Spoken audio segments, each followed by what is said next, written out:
सबसे पहले बात कर लेते हैं टोंक में देवली सीट की, जहां पर घमासान कांग्रेस ने हरीश चंद्र मीणा को फिर से मैदान में उतारा है। पूर्व डीजीपी रहे हैं हरीश मीणा। बड़ी चीज ये जान लीजिए, हम तमाम नाम और उनकी डिटेल्स आपको बता रहे हैं। पूर्व डीजीपी रहे हरीश मीणा। वहीं भाजपा ने गुर्जर नेता विजय बैंसला पर विश्वास यहां से जताया है। देखिए, पिछले चुनाव में हरीश मीणा ने राजेंद्र मीणा को यहां से मात दी थी। तो ये आंकड़े हम आपको बता रहे हैं कि आखिर किस प्रकार से कौन कैंडिडेट यहां पर है, ब्यूरोक्रेसी से इनका क्या ताल्लुक रहा है, क्योंकि पूर्व डीजीपी रहे हैं हरीश मीणा और भाजपा ने गुर्जर नेता विजय बैंसला को इनके खिलाफ यहां पर मैदान में उतारा है। अब पिछले चुनाव में हरीश मीणा ने राजेंद्र मीणा को यहां पर मात दी थी। तो बड़ी चीज यह है कि क्या समीकरण बनेंगे बिगड़ेंगे, वो देखने वाली बात होगी। तस्वीर के साथ में इनके बारे में पूरी जानकारी हम आपको दे रहे हैं। टोंक में देवली सीट का घमासान कांग्रेस ने हरीश चंद्र मीणा को मैदान में फिर से उतारा है। पूर्व डीजीपी रहे हरीश मीणा। पुरुषोत्तम हमारे सहयोगी कनेक्ट हो रहे हैं, उनसे इस हॉट सीट पर चर्चा करेंगे। साथ ही साथ में हमारे वरिष्ठ सहयोगी शशि मोहन शर्मा भी जयपुर से कनेक्ट है, उनसे भी बातचीत करेंगे और समझने की कोशिश करेंगे कि ये जो ब्यूरोक्रेट चुनाव लड़ते हैं तो क्या समीकरण बनते बिगड़ते हैं और ये कितने कामयाब होते हैं, कितने इसके चांसेस होते हैं। लेकिन सबसे पहले पुरुषोत्तम, मैं आपका रुख करूंगा। पुरुषोत्तम, देवली सीट का घमासान जाहिर तौर पर दिग्गज है मैदान में, ब्यूरोक्रेट्स मैदान में है। किस प्रकार से क्या समीकरण बन बिगड़ रहे हैं यहाँ पर मौजूदा वक्त में, अगर देखें तो हरीश मीणा के विशेष तौर पर? देखिए, बिल्कुल जिस तरह से हरीश मीणा ने पहली बार जब देवली उनियारा विधानसभा सीट चुनी, उससे पहले हरीश मीणा बीजेपी से सांसद थे और तब उन्होंने पार्टी बदलकर कांग्रेस ज्वाइन की। उसके बाद देवली उनियारा विधानसभा सीट से उन्हें प्रत्याशी घोषित किया गया। उसके बाद उन्होंने चुनाव लड़ा और उन्होंने चुनाव जीता। उस शख्स के सामने जो यहाँ पर बीजेपी के गढ़ में एक ऐसे विधायक के रूप से जाना जाता था कि जो सादगी और सौम्यता से जाने जाते थे। तमाम जो चीजें थी उस भाजपा के विधायक को लेकर, उससे कहीं नहीं लगता था कि हरीश मीणा जी वो विधानसभा चुनाव जीतेंगे।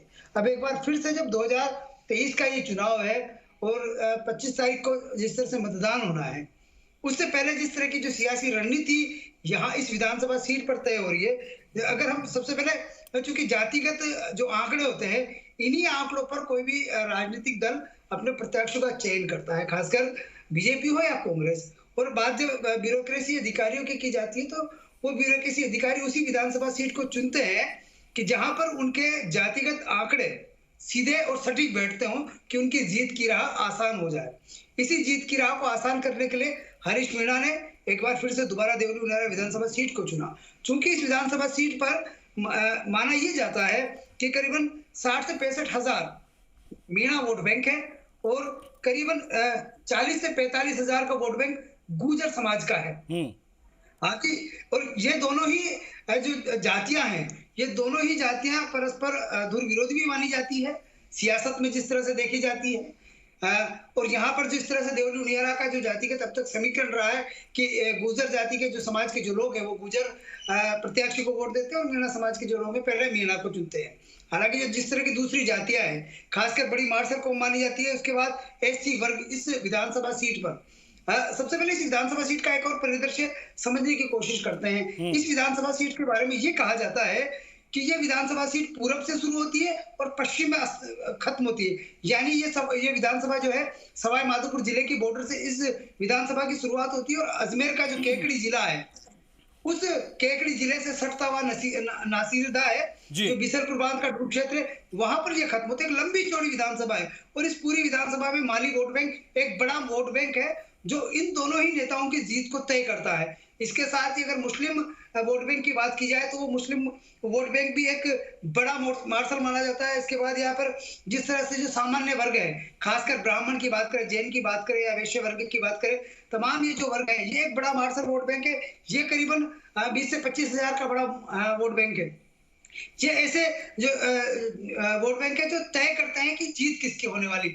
अब जब ब्यूरोक्रेसी की बात करते हैं कि ब्यूरोक्रेसी से आने वाले जो अधिकारी हैं जब राजनीति में आते हैं तो वो किस तरह से अपना जातिकरण जो सियासत है वो उसको सेट करते हैं। शतरंज की जो बिसात है जाति के वोट बैंक से कैसे साधने की कोशिश करते हैं। हम फिर 2018 के चुनाव में जाना चाहेंगे जब हरीश मीणा बीजेपी से कांग्रेस में आए और उन्होंने एक वन वे होकर उस जीत के आंकड़े को छुआ और एक विधायक बने। वही जो जीत का आंकड़ा, चूंकि अब देवली उनियारा की परिस्थितियां कुछ और बदली है और दूसरे तरीके से इस वजह से पुरुषोत्तम एक बदली चीज है। और समझाइए, पुरुषोत्तम एक चीज और समझाइए। जाहिर तौर पर 2018 की आपने बात की तो मैं वहीं से शुरू कर देता हूं। 2018 में जब मीणा साहब जीते तो बड़े अंतर से जीते थे, करीब करीब 24-25 हजार वोटों का अंतर, बहुत बड़ा अंतर हो जाता है, विशेष तौर पर ऐसी सीटों पर जहां पर हमेशा कांटे की टक्कर रही है। अब ऐसे में क्या उनको दोबारा टिकट देने के पीछे कांग्रेस का यही एजेंडा था कि भाई पिछली बार ज्यादा वोटों से जीत कर आए थे इसलिए इनका टिकट ना काटा जाए? और दूसरी बड़ी बात यह कि जैसा कि आपने बताया कि मीणा समाज का जो वोट है वो बेहद महत्वपूर्ण यहां पर, तो क्या ये कारण रहा कि दोबारा से कांग्रेस पार्टी ने हरीश मीणा को, हरीशचंद्र मीणा को यहां से मैदान में उतारा? देखिए बिल्कुल एक तो ये एंगल रहा कि वो 20 से 25 हजार वोटों से जीते। दूसरा सबसे बड़ा ये एंगल रहा कि यहाँ पर जिस तरह से जो पूर्व विधायक थे सॉरी माफी चाहूंगा राजेंद्र गुर्जर, उन विधायक की सादगी से लोगों का काफी जुड़ाव था। एक सामान्य वर्ग का व्यक्ति भी विधायक को विधायक नहीं और अपना कार्यकर्ता एक साथी मान के चलता था। तो उस जुड़ाव के बावजूद भी अगर हरीश जी मीणा बीजेपी से आकर कांग्रेस से वोट सीट निकाल लेते हैं तो उससे ये आकलन लगा सकते हैं कि किस तरह से जातिगत जो शतरंज की बिशात है वो किस तरह से बैठती है। अब इस बार की बात करते हैं, क्योंकि इस बार जब दोबारा कांग्रेस पार्टी ने उनको टिकट दिया, दरअसल दो चीजें रही इस टिकट को देने में और टिकट को लाने में। दो चीजें क्या रही कि ये विधानसभा क्षेत्र अब तक जो 70 सालों का जिस तरह से इतिहास निकाला जाता है। पुरुषोत्तम मैं लौटूंगा हमारे वरिष्ठ सहयोगी शशि मोहन शर्मा भी जयपुर स्टूडियो से कनेक्ट है, उनसे बातचीत कर लेते हैं। शशि, हम लोग देवली उनियारा की चर्चा लगातार कर रहे हैं। पुरुषोत्तम को आपने सुना, वो तमाम हिसाब किताब, तमाम समीकरण बता रहे हैं। अब ऐसे में आपका रुख करूंगा और हरीश मीणा का पॉलिटिकल बैकग्राउंड कैसा क्या रहा मैं चाहूंगा इस पर जरा बताएं। और पिछली बार बड़े अंतर से जीते, इस बार विजय बैंसला उनके सामने कितनी बड़ी चुनौती पेश कर सकते हैं इस सीट पर, जरा बताएं शशि। देखिए, जैसा अभी पुरुषोत्तम बता रहे थे कि एक तो देवली एक जिले से लगती हुई दूसरे जिले तक पहुंच करके कॉन्स्टिट्यूंसी है, तो बड़ी फैली हुई छितराई हुई कॉन्स्टिट्यूंसी है, जैसा पूर्व से पश्चिम तक की बता रहे थे। लेकिन जो हरीश मीणा है वो अलग तरीके से राजनीति करते हैं, अलग तरीके से कॉन्स्टिट्यूंसीज को देखते हैं, क्योंकि उन्होंने पुलिसिंग भी नजदीकी से की है, प्रदेश के डीजीपी रहे हैं। और आपको ध्यान होगा जब लोकसभा का चुनाव था, हरीश मीणा डीजीपी थे, तो इनको छुट्टी पर जाना पड़ा था क्योंकि इनके भाई, बड़े भाई नमो नारायण मीणा चुनाव लड़ रहे थे। लेकिन अगले चुनाव में खुद इनको प्रत्याशी बना दिया पार्टी ने, और वो भी दोनों भाइयों को आमने सामने टिकट दिया। बीजेपी ने दौसा से हरीश मीणा को उतारा था और कांग्रेस ने नमो नारायण मीणा को उतारा था, तो अपने भाई को हरा करके संसद में पहुंचे थे।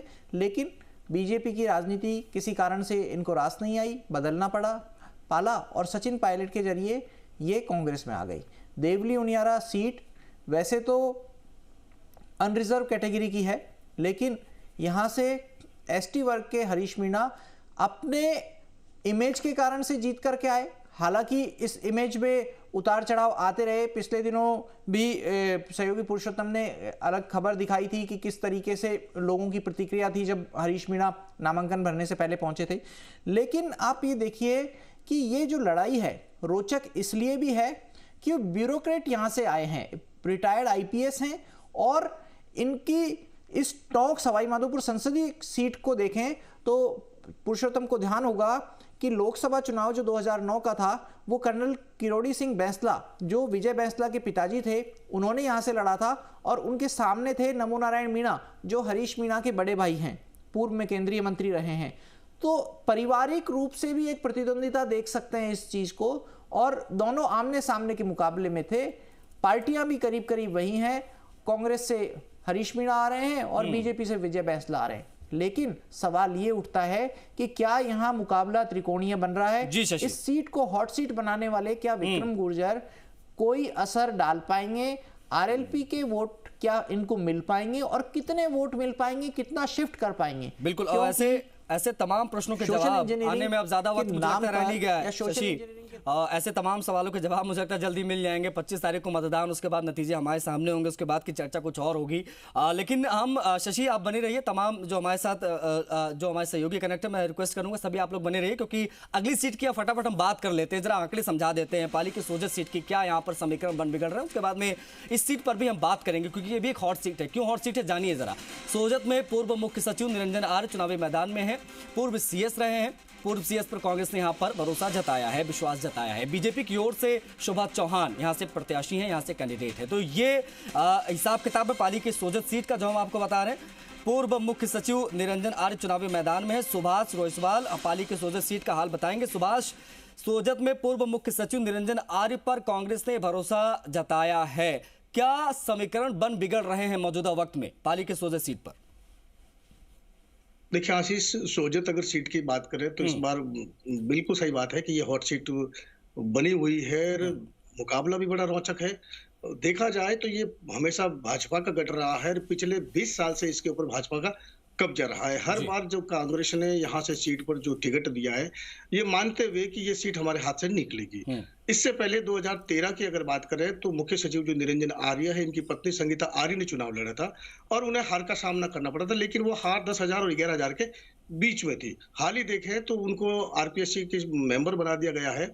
और हॉट सीट इसलिए माना जा रहा है कि निरंजन आर्य सर्विस में रहते हुए पिछले 2.5-3 सालों से सोजत के ऊपर पूरे नजर गड़ाए हुए थे और सोजत की नब्ज पहचानने में लगे थे कि आखिर यहाँ किस कारण से कांग्रेस की सीट हाथ से निकली जा रही है। और वहीं से उन्होंने सरकार का साथ लिया और जो यहाँ के मुद्दे थे उन मुद्दों को सुलझाने और आम तक अपनी पहुंच बनाने की कोशिश की और वो उसी की वजह से आज बड़ी हॉट सीट बनती जा रही है। आशीष, जाहिर तौर पर सुभाष, शशि मोहन शर्मा का रुख कर लेते हैं। हमारे वही सहयोगी लगातार जयपुर से कनेक्ट हैं। शशि, हम लोग पाली की सोजत सीट की बात कर रहे हैं। बड़ी चीज ये कि निरंजन आर्य कांग्रेस के तरफ से मैदान में है, पूर्व मुख्य सचिव रहे, लेकिन इन सबके बीच में बड़ी हाईलाइटेड चीज यही कि यहाँ से जीत का चौका बीजेपी लगा चुकी है।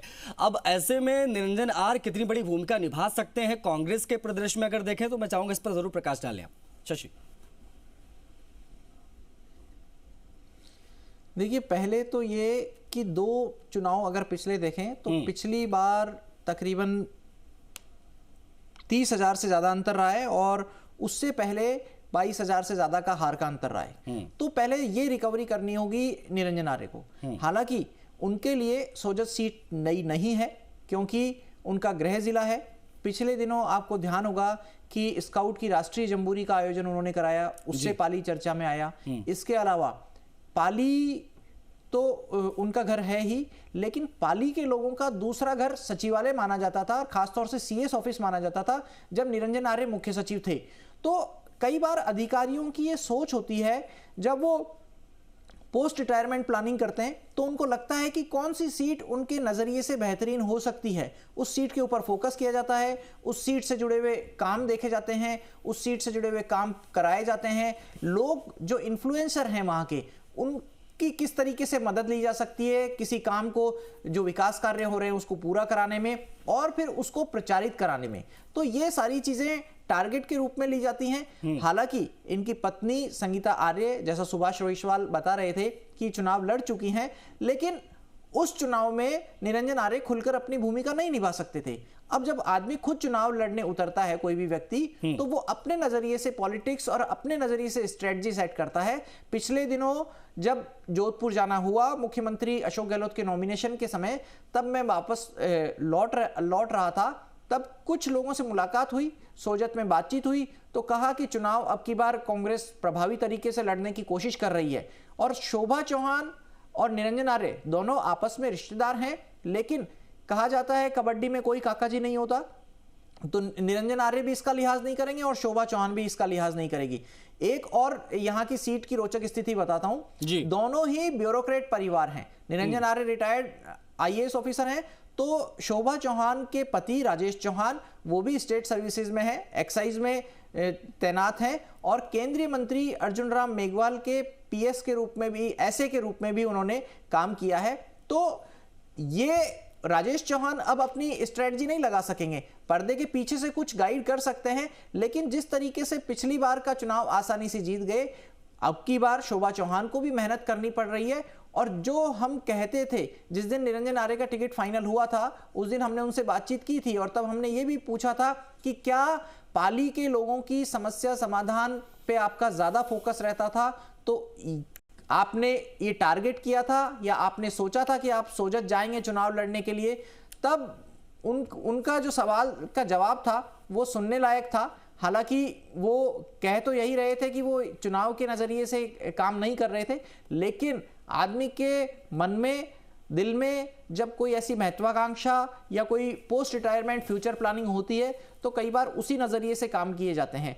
हालांकि अभी जो आज हमने 3 हॉट सीट चुनी है, उन तीनों सीटों के समीकरण यही बैठ रहे हैं कि तीनों सीट से रिटायर्ड ब्यूरोक्रेट चुनाव लड़ रहे हैं, और क्या ब्यूरोक्रेट को चुनाव लड़ना पसंद होता है या वो लोगों से पब्लिक डीलिंग में इतने एक्सपर्ट हो जाते हैं कि वो समझते हैं कि राजनेता की तरह वो भी डील कर लेंगे। लेकिन कई बार ऐसा होता है जब आप ऑफिसर के रूप में होते हैं, यानी टेबल के दूसरी तरफ होते हैं, जब आप फरियादी को सुनते हैं, यानी याचक आपके पास आता है, तो आपका नजरिया दूसरा होता है। और जब आप खुद याचक बन जाते हैं वोट के, तो आपके प्रति लोगों का नजरिया कैसा होगा ये उस चीज से तय होता है कि आपने सर्विस में रहते हुए कैसा बहुत सारे बर्ताव ऐसे किया। उदाहरण भी हैं शशि, बहुत सारी महत्वाकांक्षाएं भी होती हैं तमाम ऐसे ब्यूरोक्रेट्स की। बहुत सारे तो ऐसे हैं कि जो एक हवलदार हुआ करते थे, आज केंद्रीय मंत्री भी हैं, तो बहुत सारे ऐसे हमारे पास उदाहरण। लेकिन इन सब के बीच में जयपुर की बस्ती सीट का भी हाल जरा जान लेते हैं, क्योंकि यहाँ पर चतुष्कोणीय घमासान है। शशि, उसके बाद लौटूंगा, इस पर आपसे बातचीत करूंगा। बड़ी चीज ये है कि बस्ती में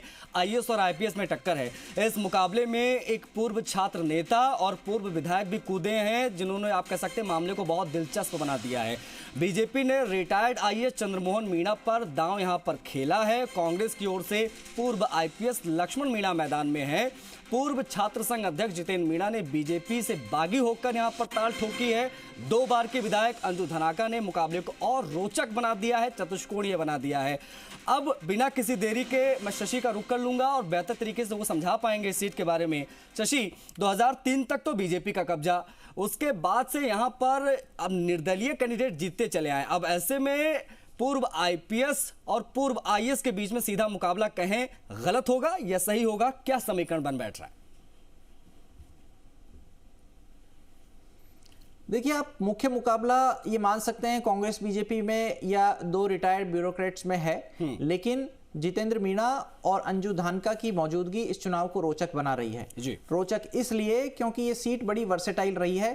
पहला जब चुनाव हुआ यहाँ सीट पर 1962 में, तब ये सामान्य सीट थी। उसके अगले 2 चुनाव हुए, जो 62 और 67 और 72 का जो चुनाव हुआ, वो तब ये सीट SC रिजर्व कर दी गई। उसके बाद में ये सीट लंबे समय तक 2003 के चुनाव तक जनरल रही, यानी ओपन कैटेगरी की रही, और फिर जब परिसीमन हुआ तो 2008 से ये सीट ST कैटेगरी की आ गई। और जब से ये सीट ST कैटेगरी की आई, ST कैटेगरी में आई 2008 से, तब से लगातार निर्दलीय प्रत्याशी यहां पर जीतकर विधायक बनते रहे हैं।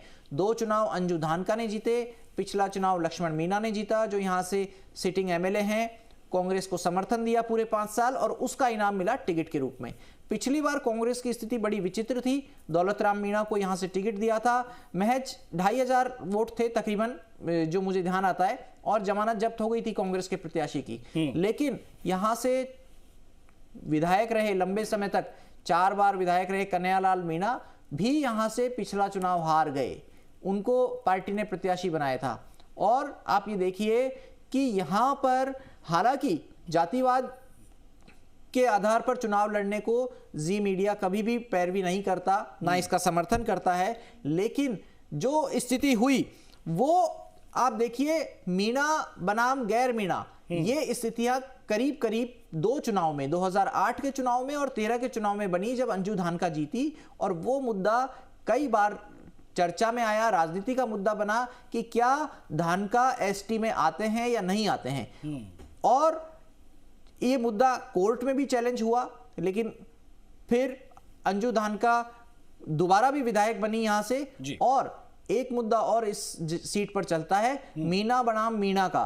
तो पिछले दिनों मुझे ध्यान आता है, एक IPS ऑफिसर ने प्रेस नोट जारी करके कहा कि उनके नाम को मीणा ना लिखा जाए बल्कि मीना लिखा जाए। और ये सब जो रिजर्वेशन का शेड्यूल है उसके कारण से, उसकी पेचीदगियों के कारण से इस तरीके की बातें आती है। लेकिन यहां जितेंद्र मीणा जो टिकट मांग रहे थे बीजेपी से, पार्टी के बागी हो गए हैं। लंबे समय तक यहां सक्रियता से काम किया और ST मोर्चा के प्रदेश अध्यक्ष रहे। आप देखिए, बीजेपी के OBC मोर्चा के प्रदेश अध्यक्ष अमीन पठान कांग्रेस में जा चुके हैं, ST मोर्चा के प्रदेश अध्यक्ष बगावत कर चुके हैं जी। और नारायण जी हैं गजक वाले, जयपुर में प्रसिद्ध है ये गजक, और उस परिवार से आते हैं जितेंद्र मीणा। छात्र राजनीति में भी पहली बार में छात्र संघ का चुनाव नहीं जीत पाए थे, लेकिन सवाल ये उठता है कि क्या जितनी पसंद नारायण जी की गजक की जाती होगी वो पसंद या वो तरजीह जितेंद्र मीणा की राजनीति को मिलेगी?